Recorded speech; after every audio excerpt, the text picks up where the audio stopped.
മോനെ വെച്ചു നമ്മളിന്നേ പറശ്ശിനി കടവിലേക്ക് വന്നു വൈകിട്ട്. ഞാൻ അച്ഛനോട് പറയാതിരിക്കും പറശ്ശിനിക്കടവ് പോവാ. അതല്ലടാ ഞാൻ നിന്നോട് പറഞ്ഞു. ഞാൻ മുത്തപ്പന് സ്വപ്നം കണ്ടു.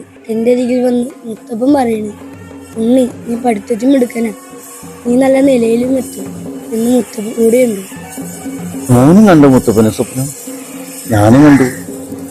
എല്ലാ വർഷവും നിന്നെയും കൂട്ടി മുത്തപ്പനെ നടയിൽ ചെല്ലാമെന്ന് എനിക്ക് നേർച്ചുള്ള. പക്ഷെ കുറെ വർഷമായി അത് മുടങ്ങിയിട്ട്.